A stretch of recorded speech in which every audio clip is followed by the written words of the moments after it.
నమస్తే.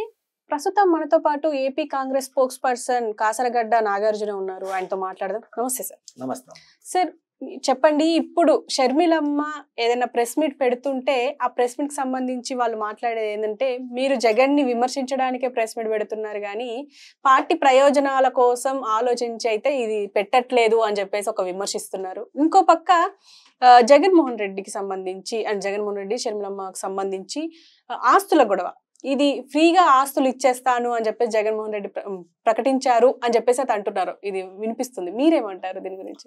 మొదటిది మేడం, నిన్న 2 రోజులు షర్మిలమ్మ పార్టీ ఆఫీసులో కార్యకర్తలకి అవైలబుల్గా ఉన్నప్పుడు 2 ప్రెస్ మీట్లు అడ్రస్ చేసింది.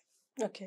ఆ 2 ప్రెస్ మీట్లో మొదటి రోజు ప్రెస్ మీట్ వక్ఫ్ బోర్డు బిల్లు, రెండో రోజు ప్రెస్ మీట్ పోలవరం గురించి, ఈ 2 గురించి మాత్రమే ప్రెస్ మీట్ మేము పెట్టాం మేడం.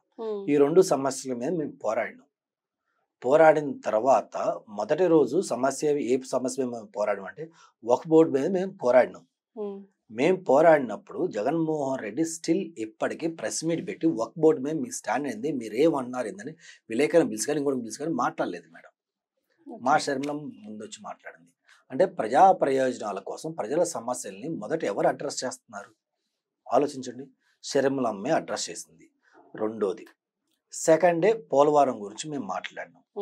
పోలవరం గురించి మేము కమిటీ వేసి అసలు పోలవరంలో ఏం జరుగుతుంది, ఆ యొక్క బాధితులకి నష్టపరిహారం వచ్చిందా రాలేదా, హైట్ ఎంత కడుతున్నారు, ఎంత హైట్ కట్టిన తర్వాత నీళ్ళు స్టోరేజ్ కెపాసిటీ ఎంతవరకు స్టోర్ చేసే కెపాసిటీ ఉంది ఏంటని చెప్పి మేము ఒక కమిటీ వేసి నిజ నిర్ధారణ కమిటీ ఆ రిపోర్టు బయట పెట్టిన దాకా వైఎస్ఆర్సీపీ అది చూసి కాపీ కొట్టి అంబాటి రాంబాబు ఆ గంట 2-3 గంటల తర్వాత మా ప్రెస్ మీట్ అయిన తర్వాత ఆయన ప్రెస్ మీట్ పెట్టాడు. అంటే మొదట ఎవరు స్పందిస్తున్నారు? కాంగ్రెస్ పార్టీ స్పందిస్తుందా, వైసీపీ పార్టీ స్పందిస్తుందా? మేము స్పందించిన తర్వాత, మా షర్మిలమ్మ స్పందించిన తర్వాత అది చూసి వీళ్ళు కాపీ కొడుతున్నారు. అంటే ప్రజా సమస్యల మీద ఎవరికి చిత్తశుద్ధి ఉంది అది ఒకసారి చూడాలి మేడం. రెండోది, డిబేట్లు మొత్తం అయిపోయిన తర్వాత ప్రెస్ అడిగిన ప్రతి క్వశ్చన్కి ఆన్సర్ చేయాలి. జగన్మోహన్ రెడ్డి గారు లాగా మేము పారిపోం. అది ఏ క్వశ్చన్ అయినా సరే షర్మిలమ్మ టక్కని సమాధానం చెప్పింది. అలాగే ప్రెస్ మీట్లు మొదటి రోజు పోలవరం మొదటి రోజు వక్ఫ్ బోర్డు బిల్లు మీద ప్రెస్ మీట్ అయిపోయిన తర్వాత విలేకరులు సునీతమ్మ సెక్యూరిటీ గురించి కానీ ఆ కేసు గురించి కానీ మా వివేకానంద రెడ్డి గారి కేసు గురించి మాట్లాడినప్పుడు షర్మిలమ్మ పారిపోకుండా భయపడకుండా నేను బిజీగా ఉన్నా తర్వాత చూద్దామని ఇలాంటి జగనన్నలాగా ఆన్సర్లు చెప్పకుండా అడిగిన క్వశ్చన్కి ఆన్సర్ చెప్పారు. తప్పేంటి? అది కూడా సెన్సిటివ్ ఇష్యూయే కదా. తప్పేంటి? సెకండ్ రోజు ప్రెస్ మీట్ పెట్టింది పోలవరం గురించి మాట్లాడడానికి. మేము మాట్లాడడం అయిపోయిన తర్వాత విలేకరి గారు అడిగారు, ఎన్సీఆర్టీలో జగన్మోహన్ రెడ్డి గారు మీ మీద కేసు వేశారు కదా, ఫోర్జరీ చేశారంట కదా, వాస్తవాలు ఏంటి అని అడిగారు. అడిగినప్పుడు షర్మిలమ్మ కూడా దీన్ని ఘాటుగా స్పందించింది. అది కావాలి మేడం మనకి. అది ప్రజలకు అసలు ఏమని స్పందించిందంటే, నేను ఇక్కడ ఒక పార్టీ అధ్యక్షురాలని, నేను ఇక్కడ ప్రెస్ మీట్ పెట్టింది జగన్మోహన్ రెడ్డి గారి గురించి, ఇంకొకరి గురించి, నా సొంత గురించి మాట్లాడుకోవడం రాలేదు, రాష్ట్ర ప్రయోజనాల గురించి మాట్లాడుకోవడానికి నేను వచ్చాను. నేను మాట్లాడుతున్నాను, దాన్ని మీ మీడియాలో కవర్ చేయట్లేదు. అది కవర్ చేయకుండా నేను జగన్మోహన్ రెడ్డి గారి గురించి వాళ్ళు మాట్లాడితే, ఇంకో పార్టీ ఇంకొకరి గురించి వాళ్ళు మాట్లాడితే, మా కుటుంబం గురించి మాట్లాడితే అవి మాత్రమే కవర్ చేస్తున్నారు. అది తప్పు కదా. కవర్ చేస్తే 2 కవర్ చేయండి. అది ఒక్కటి మాత్రం అలా కవర్ చేస్తారని చెప్పి అక్కడ విలేకరుల మీద కూడా షర్మిలమ్మ సీరియస్ అయింది. సీరియస్ అయిన తర్వాత అప్పుడు అక్కడ ఉన్న విలేకరులు, మేడం తప్పు అయిపోయింది, మేము ఈసారి మళ్ళీ 2 కవర్ చేస్తాం మేడం, మీరు ఏమనుకోవద్దు, దీనికి ఆన్సర్ చేయండి, డెఫినెట్గా కవర్ చేస్తామని చెప్పిన తర్వాతే అప్పుడు షర్మిలమ్మ పారిపోకుండా భయపడకుండా అడిగిన క్వశ్చన్లకి ఆన్సర్ చేసింది. అంటే విలేకరులు అడిగిన క్వశ్చన్ మేము ఆన్సర్ చెప్పాం, దానికోసమే మేము ప్రెస్ మీట్ పెట్టలేదు మేడం. అంటే వైసీపీ వాళ్ళకి ఏం చేయాలో తెలియక మేమేదో కాంగ్రెస్ పార్టీ ఏదో నారా చంద్రబాబు నాయుడు గారికి దోస్తీ చేస్తున్నట్టు, ఎన్డీఏకి దోస్తీ కాస్తున్నట్టు ప్రజలకు అలా చూపిస్తేనే మా పార్టీ సైడ్ ప్రజలు ఉంటారు, మమ్మల్ని నమ్ముతారు, లేదా మా అందరు కాంగ్రెస్ పారిపోతారు అనే వాయికల్లో ఈరోజు వైసీపీ పార్టీ లీడర్లు చేస్తున్నారు. సూటి ప్రశ్న మేడం, నేను ఒకటి అడుగుతాను. జగన్మోహన్ రెడ్డి గారు నరేంద్ర మోడీ బీజేపీ దత్తపుత్రుడు అవునా కాదా? దీనికి వీళ్ళు సమాధానం చెప్పాలి. ఈరోజు ఏపీలో ఉంది 2 పార్టీలు, ఒకటి కూటమి, 2 కాంగ్రెస్. వైసీపీ కాదు, కాంగ్రెస్. కూటమిలో ఎవరెవరు ఉన్నారంటే డైరెక్ట్గా 3 పార్టీలు ఉన్నాయి, బీజేపీ, తెలుగుదేశం పార్టీ, జనసేన ఉంటే ఇండైరెక్ట్గా వైసీపీ ఉంది మేడం.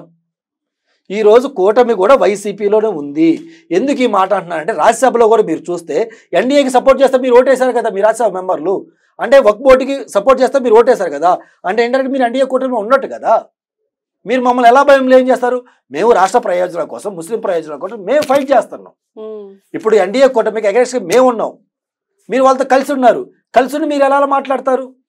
అదొకటి. ఇంకొకటి మేడం, మీరు ఇందాక చెప్పారు జగన్మోహన్ రెడ్డి గారు ఫ్రీగా ఇస్తా అన్నారు కదా షర్మిల గారికి అని చెప్పి. ఆయన నిజంగా ఇచ్చే మోహమే మేడం. ఎంతమందికి ఇచ్చాడు? 10 రూపాయలు ఎవరికైనా దానం చేయడం మీరు చూసారా? ఏమైనా చూసారు? మీరు చూస్తే విజువల్స్ బయట పెట్టండి. 10 ఎగ్జాంపుల్ చెప్తా మీకు. రీసెంట్గా జరిగిన ఎగ్జాంపుల్ చూద్దాం మేడం. విశాఖలో తుఫాన్ వచ్చింది, కొట్టుకొని పోయారు. తోచినంత సహాయం చేస్తున్నారు. మీరు 100 రూపాయలు చేసి ఉండొచ్చు, నేను 200 చేస్తాను.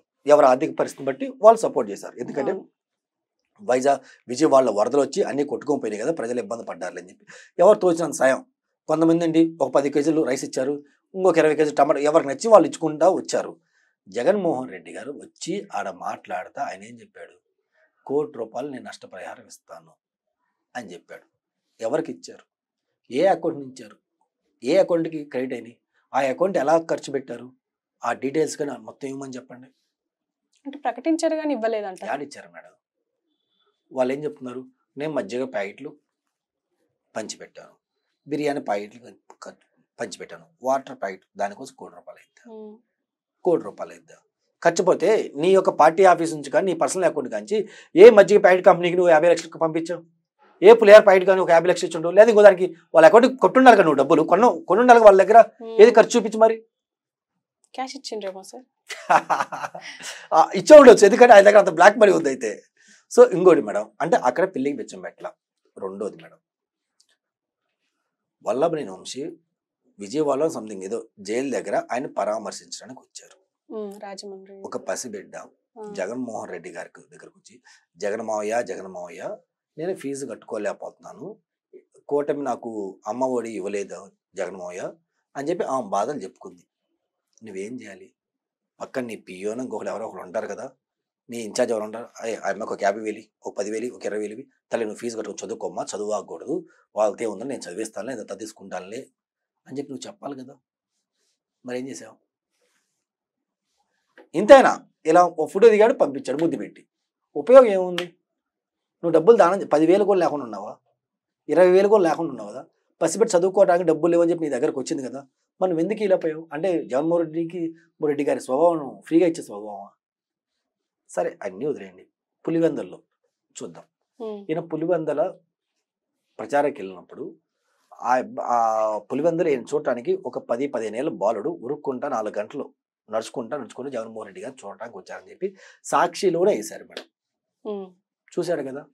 ఆ అబ్బాయితో నువ్వు ప్రేమగా మాట్లాడావు కదా, వెళ్ళేటప్పుడు ఒక 100 రూపాయలు 200 రూపాయలు నీ జేబులో తీసుకొచ్చి, బిడ్డ కాలుకి చెప్పులు లేవు కదమ్మా, చెప్పులు కొనుక్కోమని చెప్పి 100 రూపాయలు దానం చేసావు నువ్వు. అంటే 100 రూపాయలు దానం చేయని వ్యక్తి కూడా అంత ఆస్తి ఊరకెందుకు ఇస్తాడు? ప్రజలు ఆలోచించి, వైసీపీ సోదరులు ఆలోచించాలి. మీ జగనన్న మీ అభిమానికి, ఆయన అభిమానికి 100 రూపాయలు చెప్పులు కొనుక్కోవాలని చెప్పులు కూడా 100 రూపాయలు ఇవ్వలేదు కదా, మరి ఫ్రీగా ఎలా ఇస్తాడు? ఇంకపోతే అదే వారం 10 రోజుల క్రింద కడపలో వరదలు వచ్చాయి, కొంత ప్రాంతం కొట్టుకొని పోయింది, పంట నష్టం జరిగింది. జగన్మోహన్ రెడ్డి గారు ప్రభుత్వం నష్టపరిహారం ఇవ్వకపోతే నేను నా అకౌంట్లో నుంచి కానీ నా పార్టీ అకౌంట్లో నుంచి కానీ డబ్బులు ఇస్తాలే అన్నాడు. ఎంత ఇచ్చాడు? వాళ్ళ సొంత నియోజకవర్గంలో ఆయన్ని గెలిపించిన, ఆయన ప్రాతినిధ్యం ఎమ్మెల్యేగా ప్రాతినిధ్యం వహిస్తున్న ప్రాంతంలోనే వరదలు వస్తే చాలా లేటుగా స్పందించారు. స్పందించడమే కాకుండా ఇంతవరకు 1 రూపాయి ఇస్తా అని చెప్పి 1 రూపాయి కూడా ఇవ్వలేదు. ఇంకా ఫ్రీగా ఎలా ఇస్తాడు? అన్ని కోట్ల ప్రాపర్టీ ఫ్రీగా ఎలా ఇస్తాడు మేడం? వైఎస్ఆర్ గారు బతికున్నప్పుడు అక్కడ ఆయన సంపాదించిన ఆస్తి, ఉమ్మడి ఆస్తి ఇద్దరికి చెందాలి, నలుగురు మనవరాలకి ఈక్వల్గా ఉండాలి, 20% అని చెప్పి ఆయన మాట్లాడి చెప్పి చేసినది మేడం. ఓకే. ఆ ఆస్తి ఇవ్వటానికి ఈయనకి మనసు ఒప్పట్లేదు. అంతేగాని నేను గిఫ్ట్ డీడ్ ఎందుకు రాశారంటే ఇన్కమ్ ట్యాక్స్కి కొంచెం ప్లానింగ్ వ్యవహారం ఉంటుంది మేడం, అది చాలా మంది తెలియదు. సో అలా ట్రాన్స్ఫర్ చేస్తే ట్యాక్స్ కట్టాల్సి వచ్చింది, చాలా తతంగం ఉంటుంది. అందుకని గిఫ్ట్ డీడ్గా ఇచ్చాడు మేడం.